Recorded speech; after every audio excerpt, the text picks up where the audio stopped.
Hi, I'm Steve Boyles, Ohio State University Beef Extension Specialist, and this brief presentation is about drought-damaged corn for silage. Well, drought-stressed corn can be made into silage.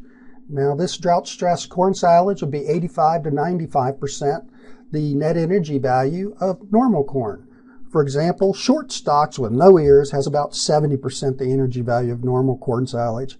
Or corn that's not so stressed, say 10 bushels per acre, will have a slightly higher level of energy as compared to normal corn silage.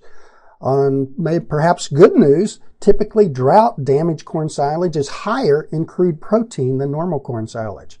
However, it may contain high levels of nitrates, which can be toxic to cattle. You don't want to feed this silage until it's gone through the ensiling process for 3 weeks.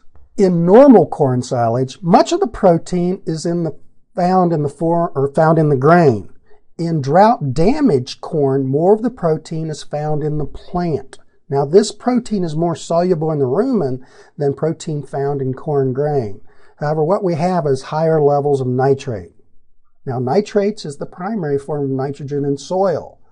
Some plants that accumulate nitrates during drought situations are corn and various types of sorghum sudan type plants. Also some cereals, for example, oat, hay, and straw. You may want to get it tested if it's harvested in a drought situation.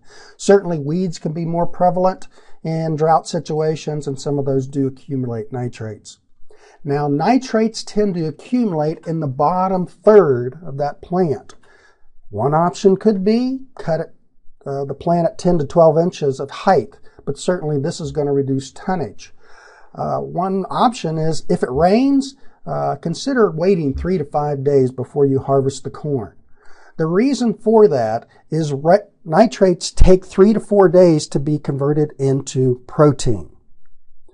Now, one of the good things about ensiling corn is the fermentation or the ensiling process will reduce the nitrates 30 to 50%. The ensiling process takes 3 to 4 weeks. Corn should be chopped when its dry matter content is about 30, 40%. This recommended level can vary with whether you're putting it in an upright silo or in a bunker. There's also various fact sheets out there that you can get to how you measure the moisture forage content. And here's an example of an OSU agronomy fact sheet using a microwave oven. Let's say after 3 weeks the crop has gone through the ensiling process, then get a representative sample, about a pint, freeze it and send it at least overnight, because if the sample begins to ferment, the numbers won't be as accurate. Now, after the lab has tested the sample for nitrate content, it may come back, depending on the lab, reported in different forms. Here's nitrate and here's nitrate nitrogen. Really all that does is just change the number. But overall, as the level of nitrate increases, the amount we can feed of this particular feed decreases. Doesn't mean we can't feed it. It just suggests a limited amount in some situations. Also, the class of animals.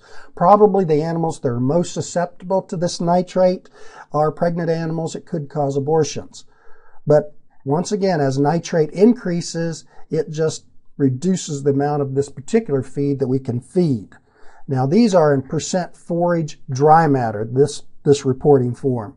Another example, if it reports it in parts per million. These are all the same thing, but pay attention to the lab report, how they're reporting back to you the nitrate content.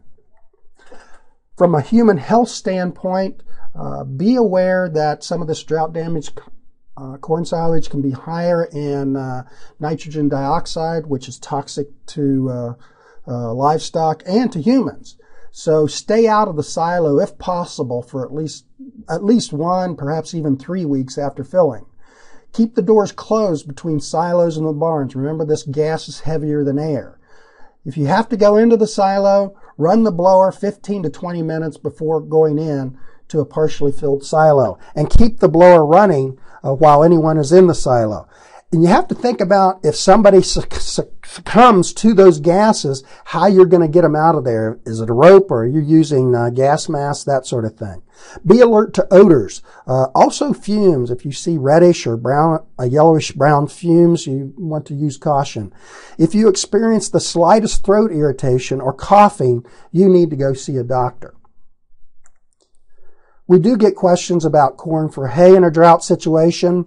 It has similar challenges to the normal corn plant for bean baling, in that stalk takes a long time to dry out and the leaves are all ready to be baled. One of the disadvantages of baling this drought-damaged corn is baling does not reduce the nitrates like the ensiling process does. If you have other questions about the drought, you're welcome to contact the Ohio State University Beef Team, and we have various pieces of information located at our website. Thank you for your time.